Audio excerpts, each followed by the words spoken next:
Estamos en el capítulo 23 de Shmot, no sé si todos se ubican, se acuerdan. Estamos leyendo todo un conjunto de Mishpatim, que es como se llama esta parashá, Mishpatim. Es una palabra que tiene dos acepciones. Vamos a ver usando. Mishpat es oración en hebreo o es juicio. Tiene las dos acepciones. En este caso, obviamente, Mishpatim hace referencia a leyes. Tiene que ver con la parte legal de juicios. Tiene como la otra acepción. Pero si en hebreo moderno uno habla de mishpat, también puede estar hablando de una oración. Después de la entrega de los 10 mandamientos, después de la entrega de esos 10 mishpatim, son también, o hukim, o leyes, o mitzvot, después de esos 10 grandes enunciados, tenemos un montón de leyes. Y venimos leyendo hace varias semanas ya, y veo que no me abandonan, o sea que está bueno, porque venimos leyendo ley, un montón de leyes que no sé si se dieron cuenta, pero son todas obligatorias. Y de todo tipo vamos cambiando de enfoques y de materias sobre las cuales legisla la Torah. Hoy vamos a hablar de festividades. Vamos a empezar a meternos en las rituales. Ya no son tanto de cuidado del pobre, del extranjero o de leyes vinculadas a la convivencia con los prójimos. ¿Se acuerdan? Si encontrás algo de tu enemigo, si se le perdió algo a alguien. Digamos, vieron que hay varias cosas que tienen que ver a veces con la convivencia. En este caso vamos a empezar a incorporar la dimensión ritual. Así que vamos a volver al texto. Si yo no me equivoco, tenemos que empezar con el 10, salvo que alguien me diga algo distinto. Vamos a arrancar con el... Años sembrarás tu tierra y recogerás tu producto. Uy, no escucho nada. Y nos muteaste. No, no los... No, el 9 no leímos el 9, ¿eh? ¿El 9 no lo leímos? Sí, No. Para mí sí, ahí lo sí, retomo. sí, Igual sí. ya son un grupo que todos tienen claro, que saben que están todos muteados. Menos uno o dos están todos muteados, así que está tranquilo, cualquier cosa. Pongo el bisturí y corto. Bueno, yo creo que el 9 lo leímos, que dice ahí: al extranjero no habrás de oprimir, ya que vosotros habéis conocido el sentir del extranjero, pues extranjeros habéis sido vosotros en la tierra de Egipto, que tiene que ver con la empatía, con entenderlo del otro, que fue la experiencia que nos permitió ser sensibles con los malestados. De eso hablamos varias veces. 10. 6 años sembrarás tu tierra y recogerás tu cosecha o su cosecha. Empero en el séptimo la abandonarás y la dejarás yerma, para que coman los menesterosos de tu pueblo, y sus sobrantes comerá la fauna del campo. Así habrás de hacer a tu viñedo y a tu olivar. Esta ley se llama Shemitah en hebreo o año sabático en castellano. Y lo que hace esta ley, al igual que ahora la próxima que vamos a ver, que ya la conocen, que es la de Shabbat, es decirnos que tu vida, para que funcione bien, tiene que tener cierto ritmo. No puede funcionar una vida bien si la velocidad de esa vida no tiene un ritmo que implique momentos de trabajo y momentos de descanso, momentos más activos y momentos más pasivos. Tu vida debe tener esos cambios de ritmo siempre. Entonces, por un lado, va a hablar a partir de la próxima mitzvah que vamos a leer, que es Shabbat, que ya la conocen, pero acá habla de que eso también es aplicable a tu año laboral. En este caso habla de la tierra. ¿Por qué habla de la tierra? Porque la mayoría del pueblo de Israel en la antigüedad se dedicaba a eso. Nosotros no, en la Torá no hacíamos high-tech. Yo creo que muchos creen que sí, tampoco hacíamos grandes startups. En la época de la Torá nos dedicábamos a la agricultura, a la ganadería. ¿Sí? En lugar de estar en Silicon Valley, estábamos en la rural en aquel momento. Pero esta función del pueblo de Israel, que fue nuestro origen, es muy interesante porque, si se acuerdan, el relato de creación es que nosotros venimos de esa tierra. Entonces hay un vínculo con la tierra que no es de explotación, es hasta familiar. La tierra es parte de tu familia, es parte de tu esencia. Y tu vínculo con la tierra debiera ser así. Entonces, así como tu vida y tu cuerpo debe ser cuidado y debe tener un ritmo, tu vínculo con la tierra y tu vínculo laboral también lo debe tener. Entonces, tener año sabático, por un lado, nos marca un ritmo de vida. Por otro lado, nos dice que nuestro único propósito en la vida no puede ser obtener el mayor rédito posible de las cosas. No podemos vivir para ganar siempre en todo. No se puede vivir maximizando todo el tiempo todo.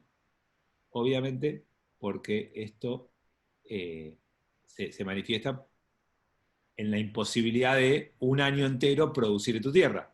Si el objetivo sería simplemente maximizar, maximizar, maximizar, uno no tendría este tipo de leyes. Lo mismo que el Shabbat. Entonces, nuestra manera de vivir debiera ser siempre una forma en la que respetamos la tierra como si fuera una persona más que uno cuida y no abusa, y al hacer eso con la tierra, hacemos lo mismo con nuestra vida. Muchas de las leyes que nos hablan de cuidado de otros, en realidad terminan redundando en nosotros. Si yo no puedo trabajar la tierra un año, también me implica a mí un cambio de vida. Entonces esto se trasposó, así como el Shabbat, ¿vieron que nos robaron el Shabbat? Y todas las culturas y los pueblos, de que el pueblo judío tuvo el Shabbat, todos tienen un día libre en la semana. Después, obviamente, algunos tienen un día de más, un día y medio. Pero eso es un desarrollo judío. La primera vez que aparece en la historia de la humanidad es en la Torá. En Babilonia había uno cada 29 días. Había un día especial así distinto cada 29 días. El ritmo semanal aparece primera vez en la Torá. Y así como nos tomaron prestado, lo regalamos con mucho cariño, el Shabbat, también pasó lo mismo con el año sabático. Ustedes saben que la mayoría de las universidades y del mundo académico tiene el concepto de año sabático muy arraigado y se practica mucho. ¿Y saben por qué? Porque cuando uno trabaja en el campo de las ideas y del pensamiento, uno en algún momento de su vida se nutre y en algún momento de su vida uno empieza a transmitir, a enseñar, a contagiar, a hacer que otros pasen por ese camino. Pero si uno solamente enseña, no tiene la posibilidad de seguir nutriéndose. Y cuanto uno más quiere impactar y lograr en los demás, más tiene que saber que en su vida tiene que haber espacio también para seguir formándose. Nadie se recibe nunca en la vida. Creo que más de una vez se los dije, pero me fascina, me encanta la idea de que debiéramos cambiarle los nombres a los cementerios. Y el cementerio debe llamarse Casa de Egresados. O sea, vos dejaste de estudiar y de formarte únicamente cuando entres a ese lugar. Hasta que no entres a ese lugar, no sos egresado de la vida. Podés haber sido egresado de la primaria, egresado de la secundaria, egresado de la facultad, pero el estudio es para toda la vida. Y entonces uno debiera saber que por más que esté en el momento de la vida de enseñar, uno igual tiene que seguir nutriéndose. Y quienes están en el mundo académico saben de la importancia de este año sabático, que generalmente es donde uno más profundiza, estudia y después puede volver a escribir algún libro tipo, por ejemplo, La kiosquera de Luis María Campos o algo por el estilo, ¿no? Esos son buenos productos post año sabático. En el mundo laboral más corporal, más físico, también debería haber un concepto de esto. No sé si un año sabático, pero por lo menos la idea de que vos necesitas recuperar tus fuerzas y tener una posibilidad cotidiana o organizada de cambiar tu ritmo de vida y tener tiempos para esto. Así que yo les recomiendo a todos ustedes que organicen, no digo como Pato, que tiene como una vida sabática, sino gente que tenga espacios sabáticos, años sabáticos que tengan la posibilidad de ir teniendo momentos para nutrirse y desconectarse de lo laboral y de la ganancia de buscar siempre. ¿Me vas a escribir algo, Pato? ¿Te enojaste? No.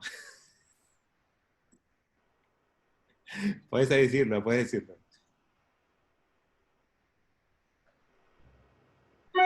Yo digo, si este año tenemos que entregar Martín Fierro a los voluntarios del AMROT, en la terna está Pato. Está ahí, uno es uno. A ver, Tomás dice, ¿la Torá es la primera que trata el medio ambiente? Sí, absolutamente. La Torá en ese sentido es innovadora. Ya en el reto de la creación lo vimos y en toda la Torá aparece mucho eso. Mariano dice, ¿las vacaciones pueden ser el resultado de esta reflexión?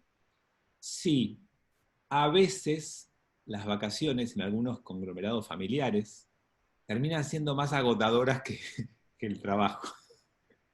Pero sí, el concepto de vacación tiene que ver con eso, y por eso fíjense que sociedades muy competitivas, como la americana, el concepto de las vacaciones de 2 o 3 semanas no existe. O sea, ellos tienen la semanita esa de Año Nuevo, Navidad, Año Nuevo, que es más que nada un receso festivo familiar, y no todo el mundo en Estados Unidos goza de 2, 3 o 4 semanas de vacaciones. Ustedes piensan que acá en la Argentina las leyes en ese sentido son súper, no sé si decir de avanzado, ¿no? Pero son súper cuidadosas del tiempo libre de la gente, tal vez en algunos casos en exceso. Quien les habla formalmente, si se los tomara, creo que tengo 37 días de vacaciones por año me corresponderían. Obviamente nunca los tomo, pero ni nada, no los cuento porque no tengo ese vínculo con Lambrot, pero si lo quisiera tener, sería eso lo que me corresponde por las cuestiones gremiales. Pero bueno, sí, correcto. ¿Los rabinos tienen gremio? Los rabinos no tienen gremio, lo que hay es que las organizaciones tienen que estar afiliadas a un gremio. Entonces Lambrot está afiliada y los empleados de Lambrot se rigen por el convenio de UTEDIC. UTEDIC es el gremio que agrupa a los trabajadores de organizaciones del tiempo libre y el deporte. Todos los clubes, muchos barrios privados, digamos, las organizaciones que trabajan básicamente en el tiempo libre de la gente, días de semana, de noche y fin de semana, están agrupados en UTEDIC. Yo no soy miembro de UTEDIC, pero Lambrot como organización tiene a sus empleados. Pato pone, es mi momento de nutrición espiritual, los 6 años. ¿Son a partir de cuándo? Y es al revés, son 6 años de trabajo y uno de... Está bien, hay gente que tiene al revés, está muy bien, cada uno en un movimiento... No, igual iba un punto ahí, eran dos cosas separadas. A ver, es mi momento de nutrición espiritual. Ok. Punto. Punto, que no está. Claro, no. 6 años No. son a partir de cuándo. Claro, acá dice, 6 años cultiva tu tierra y cosecharás. O sea, 6 años a partir de cuando adquiero la tierra, 6 años a partir de un calendario. Es una cuenta general. Cuando el pueblo de Israel entró a la tierra de Israel, cuando la conquistó, establecieron un calendario que sigue hasta el día de hoy, y son 6 años para todos, no es individual. Está buena la pregunta porque no se los dije eso. No es que cada uno organiza su tiempo. Somos un pueblo y es importantísimo que los tiempos sean de pueblo, no individuales. Entonces, cuando vos hoy vivís porque esto se aplica solamente en Israel, esta ley fuera de Israel, la diáspora, no tiene vigencia. Entonces, vos en Israel hoy hay un calendario agrícola, y los campos que cumplen con este año sabático, que ya está estipulado y ya se sabe en Israel cuáles producen alimentos que tienen el sello kasher. Si tu campo no mantiene este ritmo y producís todos los años por igual, no es kasher el producto que sale de ahí. Entonces, obviamente que esto en Israel tiene importancia, y además porque la compra o el arrendamiento de campos se hace también sabiendo este tema, y si vos vas a arrendar un campo un año antes o 6 meses antes del año sabático, hay una diferencia enorme en el precio o en las condiciones en las que te van a alquilar. Así que sí, esto es una cuenta que se mantiene, y de hecho el año del jubileo, que acá no inmediatamente no aparece, pero que ya va a aparecer de vuelta, también, que son 7 años sabáticos, el año 50 se llama el jubileo y también es un año que es para todos por igual. Saúl dice, homologando conceptos, nuestra cuarentena finalizará el 19 de marzo. ¿Vos decís que la cuarentena es un año sabático? Para mí no lo está haciendo mucho un año sabático, tal vez algunos tengan la posibilidad. Para mí es un año más intenso que nunca en la historia de mi vida. Pero sí, puede ser que algunos lo puedan tomar de esa manera. Imagínense cómo se conservaba antes la comida si un año no se producía. Bien, está bien la pregunta para que les diga algo más que no les dije. Año sabático igual que Shabbat. No es solamente una cuestión de descanso físico y de tu vínculo con la naturaleza. Hay algo más. Y es que seas una persona con fe o confianza en Dios y en vos mismo. Mucha gente acumula por miedo y necesita estar tranquilo de que no le va a faltar nunca nada. Y entonces acumula y guarda porque tiene miedo. La persona que tiene más confianza en él mismo, en Dios, en la sociedad en la que vive, en su capacidad y su habilidad, no tiene tanta preocupación. Después podrá llegar a acumular o guardar por otra razón, otro motivo. La ley del año sabático, igual que la ley del Shabbat, lo que hacen es decirte, ¿sabes qué? Confía, no tengas miedo, no creas que no vas a poder tener de qué vivir pronto. ¿Se acuerda la respuesta de Abraham? Cuando iba caminando con su hijito, Itzhak, que lo iba a ofrendar, hay alguien que no está muteado y está haciendo ruido. Vamos a ver si era este. Dios proveerá. Exactamente. Cuando Itzhak le pregunta, papá, acá está todo para el corbán, el sacrificio, pero falta el animalito. ¿Dónde está el animalito? Y la respuesta de Abraham fue la que dijo Marcela. Dios proveerá. Y yo no soy de los que interpreta esa frase literalmente. Ah, ¿sabés qué? Sentate a tomar mate que Dios te va a dar un sustento. Pero, ¿sabés qué? Confía en vos, confía en Dios. Viví de forma tal que no tengas miedo que te vaya a faltar. Y de hecho, el pueblo judío, toda su historia, cumplió el año sabático y nunca se murió el pueblo de Israel de hambre. Y los rabinos tienen la sensibilidad tal que cuando hay situaciones económicas tremendamente adversas, lo suspendieron.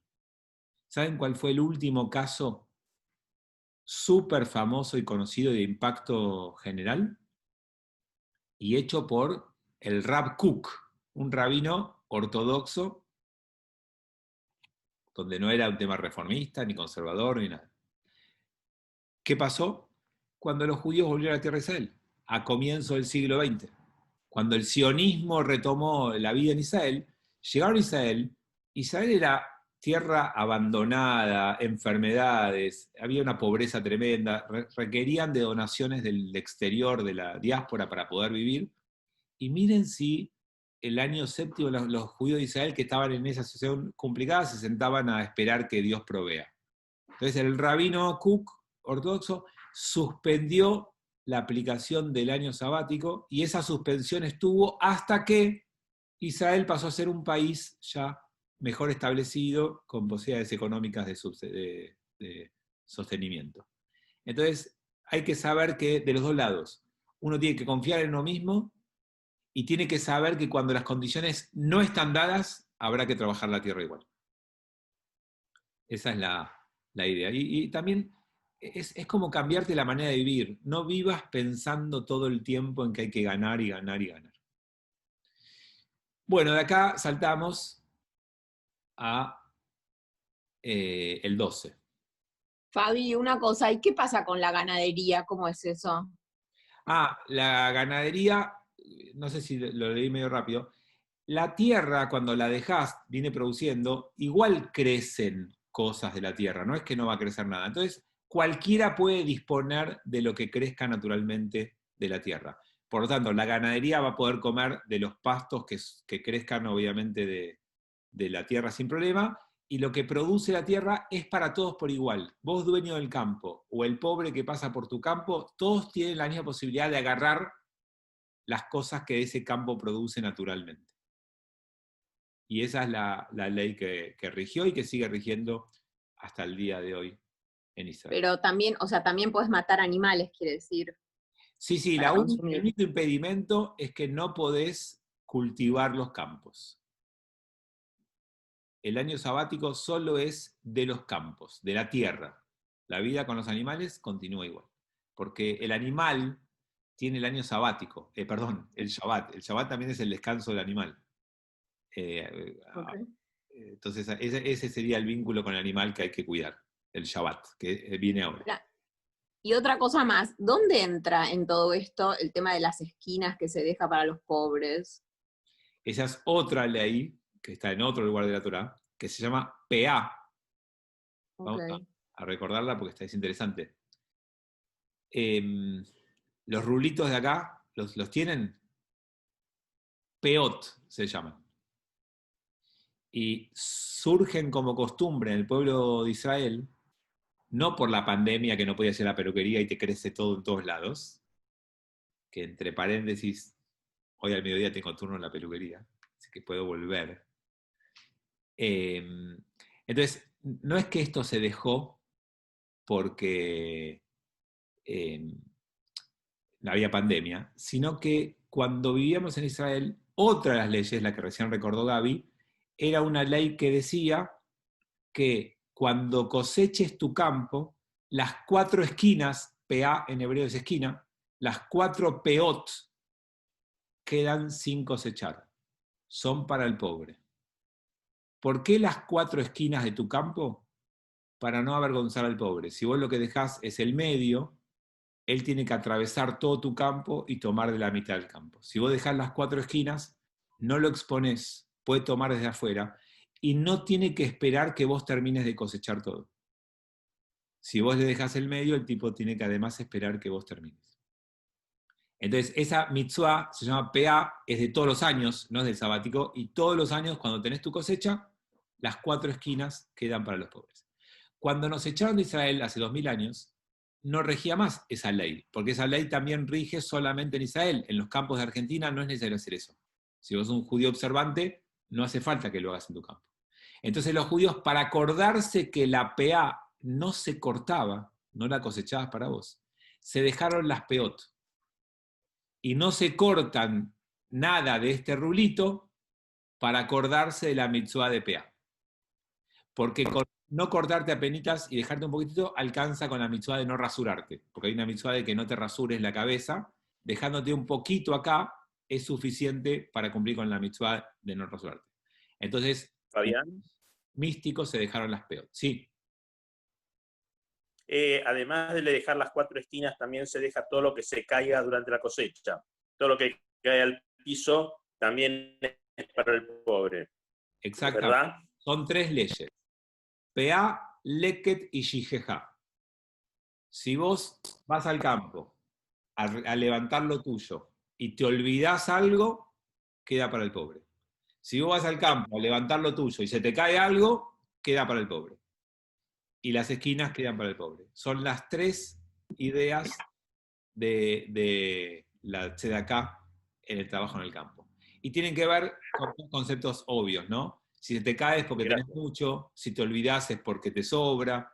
Digamos, son todas cuestiones que tienen que ver con cómo hacer para construir una sociedad más igualitaria, que los que derraman les sobra, no acumulen y quede para los que menos tienen. Sigo teniendo chats. A ver. ¿Cómo se conservaba antes la comida por un año? No se producía, le contesta Mariano. ¿Es solo válido para el producto de la tierra? Sí, solamente es para lo que crece la tierra. Tomás pregunta, bueno, le contesta, a ver, para su conce. Armando, ¿cómo se sabe qué campo está en el 7º año? Es lo que le contesté a Pato, Armando, que es un lubaj, un calendario para todos los campos, no es individual. El país de Israel se sabe en qué año está de la cuenta sabática. Y Pato dice, ¿a quién califica de pobre? Bueno, es buena la pregunta porque ayer justo tuvimos un almuerzo de Torah con algunas personas y hablábamos un poco de esto. Y yo les decía que si alguien tiene y viene a vivir igual de la tzedaká, esa persona es pobre igual. Porque por más que tenga plata guardada es pobre, vive como pobre, piensa como pobre y se arruina igual la vida. O sea, es una vida que no tiene sentido. A veces la gente que está trabajando de nuestro lado, digamos, de los que organizamos una organización solidaria y comunitaria, a veces tenemos un poco de miedo de darle a alguien que no lo merezca, que no lo necesite, que uno se sienta engañado. Pero por otro lado, digamos, me parece a mí más complejo ponerte a juzgar a los demás, sobre todo en momentos como este, que ahora decidimos que el que pide se le da, no se investiga nada, pero hay que encontrar equilibrios. Ahora, ¿quién es pobre según el Talmud? Aquel que debe ser comparado su bienestar con su nivel de vida con el que creció. O sea, si yo crecí con un buen nivel de vida importante en mis prácticas, en mi alimentación, en mi vida, en mi forma de comportar, el Talmud dice, si de chiquito te llevan a andar a caballo, porque era una actividad para ricos.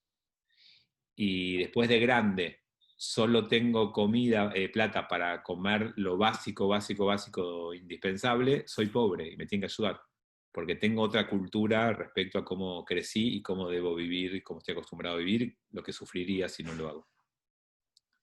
Fabi, esto lo hablamos la semana pasada, ¿con respecto a qué? ¿Con respecto a qué? Hablamos este tema la semana pasada. Porque surgió de algo de la Torá que alguien preguntó, sí, no me acuerdo exactamente quién lo había preguntado.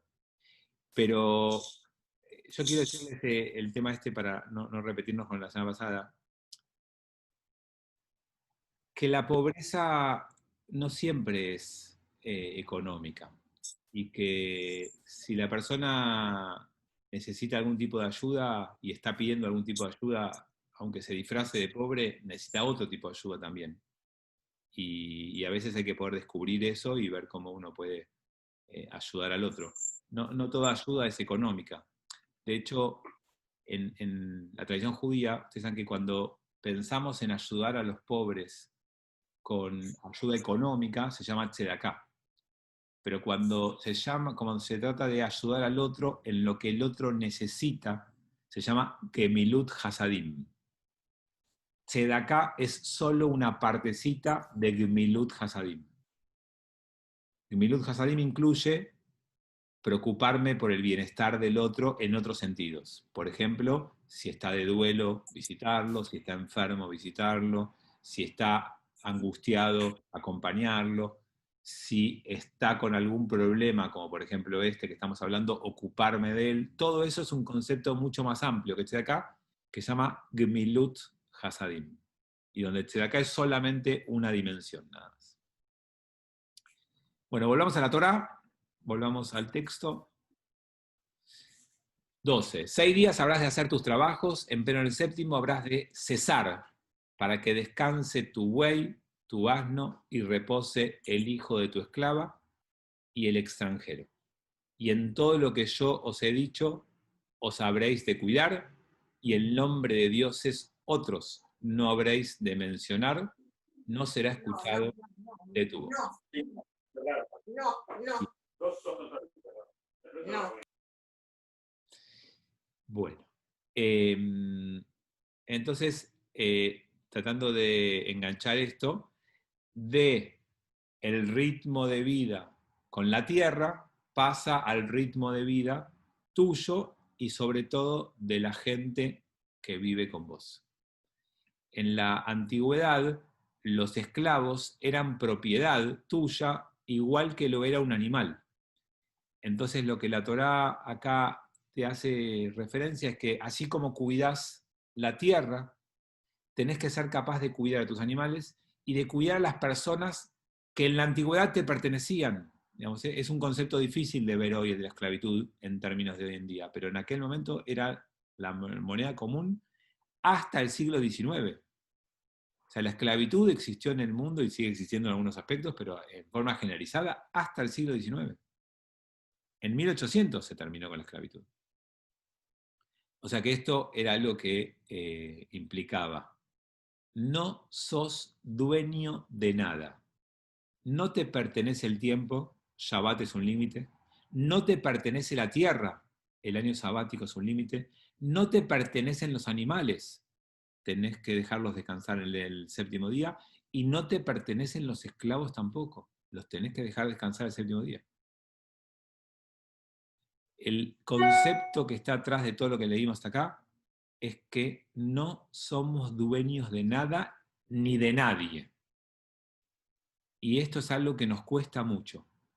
Vamos por la vida queriendo adueñarnos de hijos, de cónyuges, de padres, de situaciones, de momentos, del tiempo, de las cosas, y la vida trata todo el tiempo de mostrarnos que no somos dueños de nada.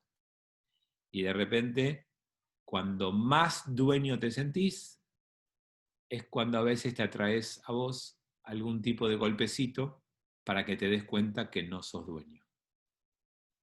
Entonces tenemos que aprender a desarrollar otro vínculo con nuestro tiempo, con nuestra tierra, con nuestros familiares, con nuestros seres queridos, con todos. Tenemos que aprender a tener otro vínculo, que no es el de propiedad.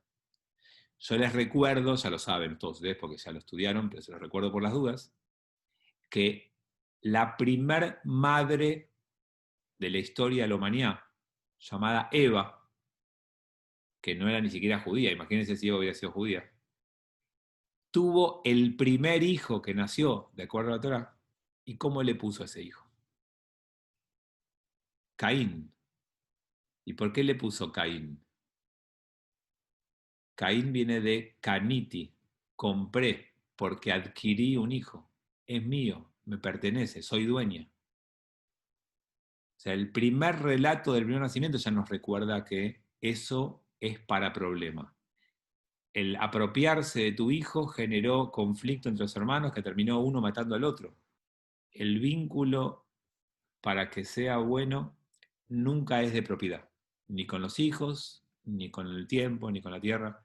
Y eso es el límite, uno de los límites que tenemos que aprender a tener en la vida. Y, ¿saben qué? Yo a veces les digo, el judaísmo a veces es una cultura innovadora. A veces el judaísmo tiene bastante en común con la cultura imperante, pero muchas veces, la mayoría de las veces, el judaísmo es contracultura. El judaísmo viene a cuestionar comportamientos de la cultura imperante. Abraham se fue de Babilonia cuestionando la cultura de Babilonia. Moshe sacó a los judíos de Egipto cuestionando la cultura imperante en Egipto. Bueno, hoy en día, esto que les acabo de decir es una contracultura. ¿Por qué? Porque la cultura en la que nosotros vivimos nos dice: no tenés límites. Fíjense, escuchen hasta las publicidades. Todo es no hay límite.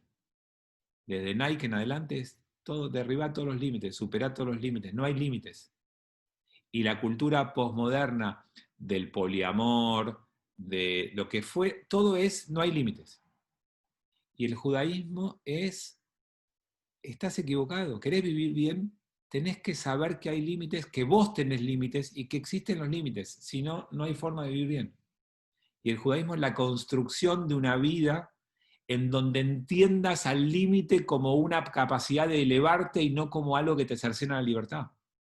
Cada uno de los límites que nos pone el judaísmo no son para hacernos esclavos, no son para que nosotros sintamos que nuestra vida la tenemos que resignar, es para que eleves tu vida. Si yo como desaforadamente lo que yo tengo ganas de comer,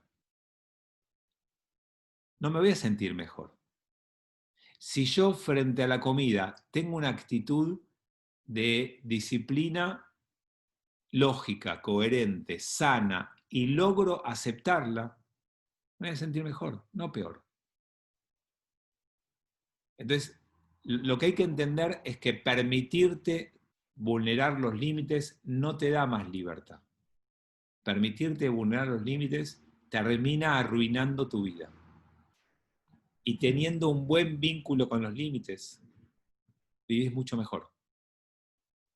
Y de eso se trata el camino que el judaísmo propone para atravesar. Entonces acá nos vuelve a recordar. Ahora, lo que dije del 13, que lo leí rápido, pero quiero volver a leerlo, es cuando dice, y en todo lo que yo os he dicho, os habréis de cuidar, y el nombre de dioses otros no habréis de mencionar, no será escuchado de tu boca. ¿Vieron que algunos ortodoxos, ultraortodoxos o místicos no dicen la palabra Dios y te critican si decís Dios? No solo que no que no lo escriben, no lo dicen. Dicen Hashem, no dicen Dios. Porque la palabra Dios viene de la palabra Deus. Y la palabra Deus viene de la palabra Zeus. Y Zeus era el principal dios del panteón. Y como vos no podés decir el nombre de otros dioses, no podés decir la palabra Dios, porque estarías diciendo Zeus. Tampoco podrías decir ojalá, porque estás diciendo Alá lo quiera, que es el nombre que le da otro pueblo a Dios, a su Dios. Así que tendrías que tener mucho más cuidado con el lenguaje. Nosotros... Pero Fabi, sí. eso es en castellano, y en hebreo, ¿cómo es? ¿Qué cosa como es en hebreo? O sea, Dios es una palabra en español. En hebreo, todo esto que está diciendo, ¿cómo es? Lo que pasa es que en hebreo se dice con el nombre de Dios. Vos querés decir Dios en hebreo, decís Elohim. Ah, bueno, por eso esa es la pregunta. O sea, ¿el problema es en castellano o no podés decir Elohim? El problema es en castellano. No, Elohim tampoco. En inglés. Por eso ellos dicen Elohim. Ah, ok. Para no ¿Y en decir, inglés? ¿cómo? ¿Y en inglés? En inglés. God. ¿Qué significa en Se inglés? puede decir.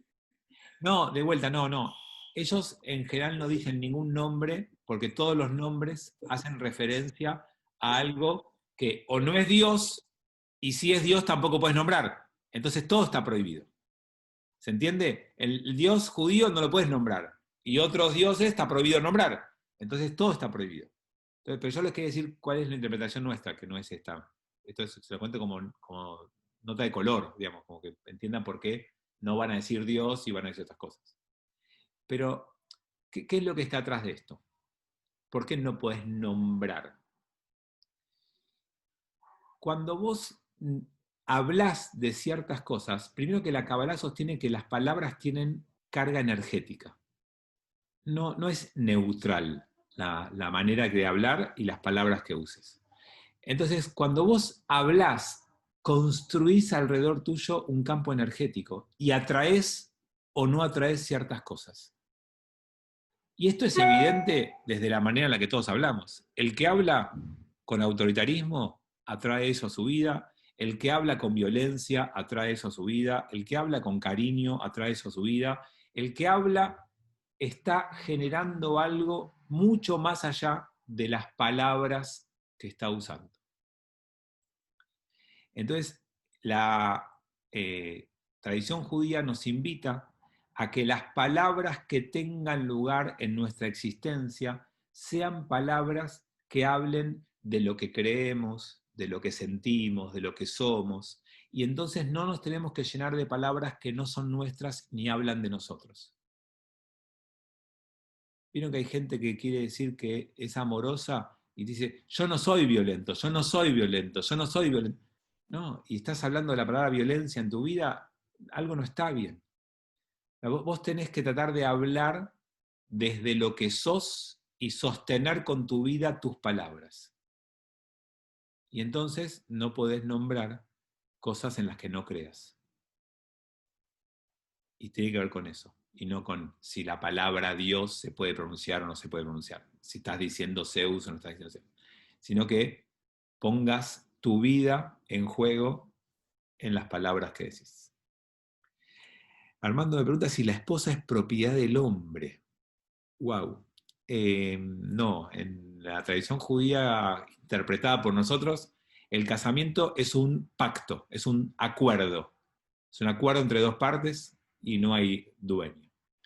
La cultura occidental y cristiana lo consideró como dueño durante 2000 años. Vos sos la esposa de, y el apellido es tanto de tanto. Hay una relación de posesión. Y el pueblo judío antiguo también.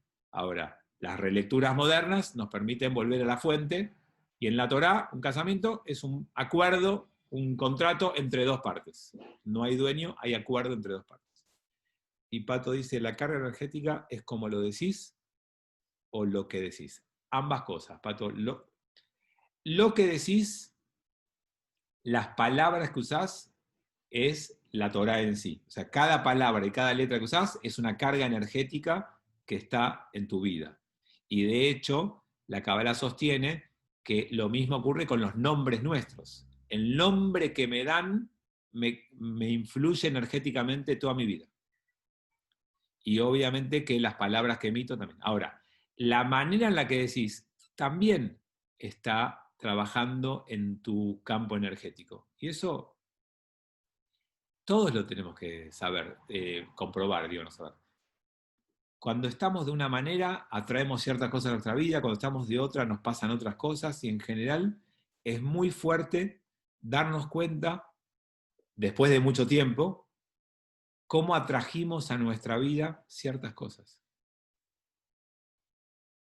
Hay algo muy fuerte que a veces pasa, no sé a quién le pasó, y es que uno se enojó con alguien alguna vez y lo guardó adentro suyo y no hizo nada.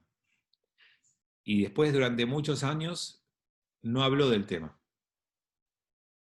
Pero mirando en perspectiva se dio cuenta que después tuvo enojo en su vida en un montón de situaciones. Y uno no entendía por qué tanto enojo, por qué tanto enojo. Y bueno, porque tenés un enojo guardado, que nunca hiciste nada con eso y seguiste atrayendo a tu vida enojo. Vamos, la Kabbalah sostiene que nuestro campo energético es afectado por nosotros todo el tiempo. De hecho, bueno, el almuerzo ayer fue justo sobre Mazal. Y Mazal es constelación. Y de acuerdo a la Kabbalah, todos tenemos una constelación de los astros que influyen energéticamente en nuestro comportamiento cotidiano. Y nuestro comportamiento es interacción con ese campo, con esa energía, y depende de lo que hagamos, lo que nos pase.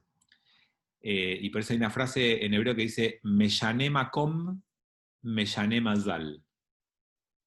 Si cambias tu lugar, cambias tu mazal. Mazal tov. Mazal no es suerte, es tu campo energético, tu constelación. Y entonces, ¿qué significa cambiar de lugar? ¿Qué significa si cambias de lugar, cambias tu constelación? Ah, sí, yo vivo en Florida, me mudo a Martínez y cambio. No. Todos nosotros tenemos un lugar frente a los demás. Vos en tu casa tenés un lugar, con tus amigos tenés un lugar, en tu trabajo tenés un lugar. Vos sos, cuando digo lugares, vos sos el sensible, el agresivo, el generoso, el antipático, el autoritario, el que se enoja. Vos tenés un lugar. Y si vos querés que cambie tu mazal, tenés que cambiar tu lugar. Si vos querés dejar de seguir atrayendo siempre lo mismo, tenés que cambiar vos el lugar que tenés. Y el lugar que tenés, lo tenés por la manera en la que hablás, por las palabras que usás, por lo que haces, por cómo te comportás. Hay toda una necesidad de cambio de lugar para poder cambiar tu campo energético. Tengo unos chats y ahí les digo algo más de esto. Eva dice, cada uno tiene una carta astral de acuerdo a dónde y cuándo nació. Sí, en la Kabbalah se sostiene esto también, igual que la astrología, pero por supuesto que yo no me refiero solamente a esa dimensión, sino a que esto es una construcción que uno va afectando y armando todos los días. De hecho, Armando dice, los astros influencian la conducta de cada persona. El Talmud dice así, Akol Tzafui Be'areshut Netuna. Y eso significa que hay condicionamientos, Akol Tzafui, hay estructuras que te condicionan, pero Areshut Netuna, pero el permiso está dado. Vos podés alterar y cambiar eso que está condicionado. No significa que estás predestinado, significa que tenés condicionamientos. Hay influencias, hay cargas energéticas, pero vos podés hacer un esfuerzo y cambiar eso. Está bien decir vos sos, nos enseñaste que no es lo correcto. Sí, vos no sos, vos hiciste algo o vos no sos un mentiroso, pero ¿por qué no me acuerdo qué habré dicho? Porque yo dije vos sos así, hay gente Vos te estabas diciendo sos. Y nos enseñaste. Perdón, lo decía irónicamente, decir, podés salir de ahí, no sos, vos te ganaste un lugar con un comportamiento, pero lo podés cambiar. Está bien, gracias por la aclaración. Y Pato dice, Abraham consulta con las estrellas. No sé cómo sabías, pero iba a dar ese ejemplo. A ver, decime a qué te referís, yo voy a dar otra cosa. ¿Estás, Pato? No, no te escuchamos. Ahí está. Ahí. No me podía silenciar. No, en la Torá cuenta que Abraham, cuando Dios le promete que va a tener un hijo, o su descendencia va a ser tan numerosa como las estrellas, sale y consulta con las estrellas, mira las estrellas y... Algo así, no me acuerdo bien exacto cómo fue, pero consulta con las estrellas. Me encantó la conexión. Yo les iba a hablar de ese versículo, pero con otra interpretación. Dios le dice, Abraham quería tener un hijo con Sara. Era su obsesión y no podían. En un momento de tantos momentos que hay, Dios le dice a Abraham, vas a tener un hijo con Sara. Perdón la redundancia, aunque no se puede, pero en hebreo está. Dice, salí afuera, levantá la mirada y mirá las estrellas. Y así como cuentes las estrellas, así van a ser tus hijos, tu descendencia, no tus hijos. Bien, los rabinos se preguntan en la Kabbalah, en esta mirada que les quiero dar, ¿por qué le dijo salí? O puede decirle mirar a las estrellas, o ¿viste las estrellas? ¿Para qué le dijo salí?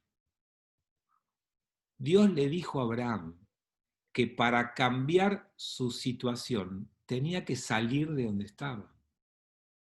Que mientras él no saliera de donde estaba, no iba a cambiar su situación. Salí. Así como cuando tenés un problema, tenés que pensar afuera de la caja, out of the box. Para solucionar un problema, vos tenés que salir en el mismo nivel. Es muy difícil solucionar un problema. Vos tenés que ser capaz de salir de la situación y solucionarlo viendo de otra manera. Bueno, cuando vos querés cambiar tu ser, tenés que salir del lugar en el que estás. Tenés que ser capaz de hacer un cambio. Y así como existe la posibilidad de salir de costado para pensar afuera, lo ideal es salir por arriba, no por abajo. Lo ideal es que vos puedas cambiar tu situación saliendo hacia arriba.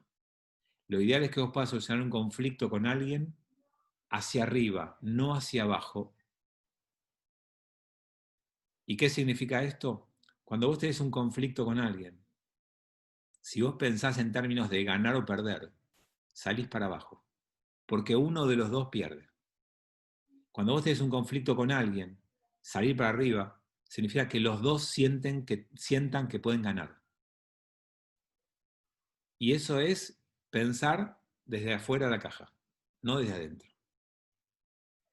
Y el mayor impedimento para solucionar conflictos es que los vemos como una situación de o gana uno o gana el otro. Y sepan que cada vez que vean un conflicto así, perdieron. Porque si vos ganás hoy, el que perdió hoy va a esperar y en algún momento va a intentar ganarte de vuelta. La única manera de terminar un conflicto es hacia arriba. Y hacia arriba es ver de alguna manera tal para que los dos sientan que salieron mejor que como estaban. Fabi, eso quiere decir salir para arriba, quiere decir subir espiritualmente, claramente, ¿no?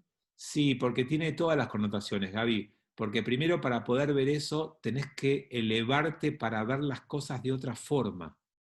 Y no con la miseria que miramos cuando estamos abajo.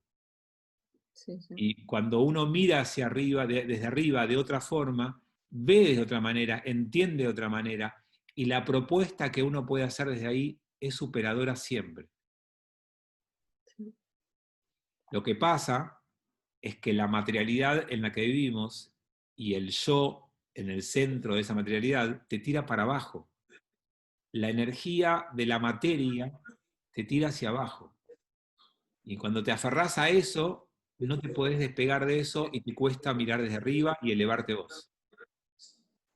Y cuando digo eso no me refiero solamente a la plata, ¿no? La materia es todo aquello efímero, transitorio, que se descompone con el paso del tiempo. La fama, el reconocimiento, la mirada externa, todo eso es parte de lo mismo.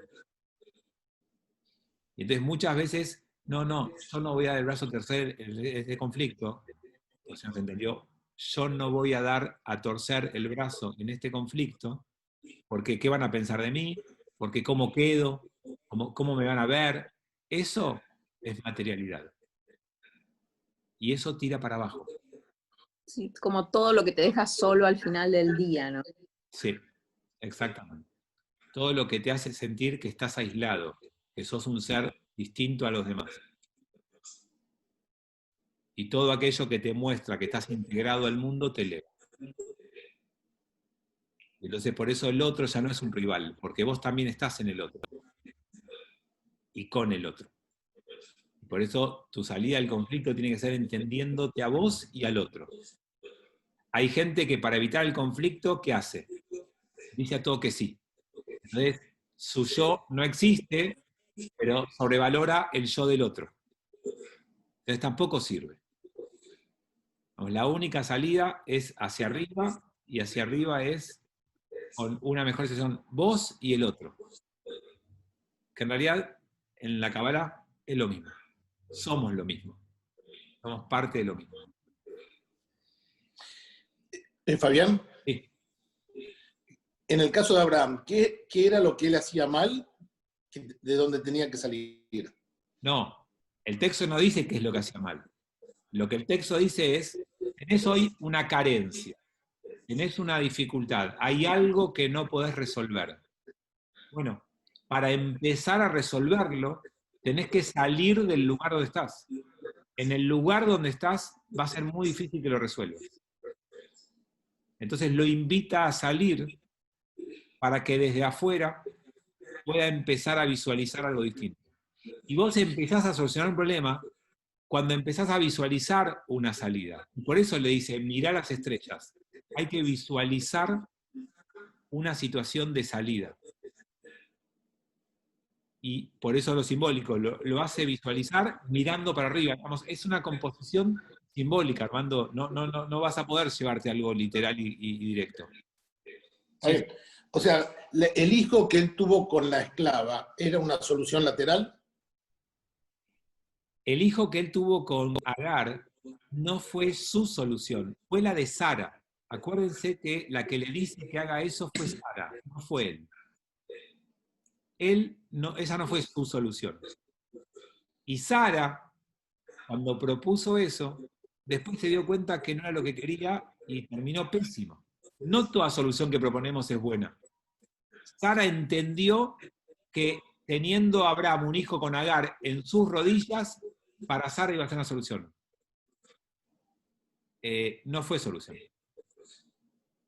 Ni para Sara, ni para Abraham. Y por eso siguieron buscando, y por eso pudieron encontrar una solución. Tomás dice que es el yo-tú de Buber, más o menos. En términos de la Kabbalah no se refiere a eso. Buber dice Mi esencia es que soy un ser que es capaz de establecer vínculo con otro. Así como para Descartes, mi esencia es que pienso, esa es mi esencia. Existo porque pienso, pienso, ergo, luego existo. En términos de Buber es existo porque soy capaz de entrar en una relación con otro. La Kabbalah dice, no hay existencia tuya. Vos sos parte de, estamos todos conectados y relacionados. Y no solamente con un prójimo, con otro, sino que estamos todos siendo parte de un mismo universo. Es lo que después la ciencia va a decir, el aleteo de una mariposa en una parte del mundo provoca un huracán en la otra. Eso muestra que todo está conectado. Nadie es separado. Buber hablaba más de la esencia del ser humano en su capacidad de relacionarse. Esto de la Kabbalah es más cómo tenemos que concebirnos y cómo tenemos que pensar a nuestro yo. El yo de la Kabbalah no es el mismo de Buber, pero hablar de eso nos va a llevar mucho tiempo. Les hago un adelanto. Estoy armando, después de las fiestas, después de Rosh Hashanah Kippur, quiero abrir un centro de espiritualidad en Lambrot.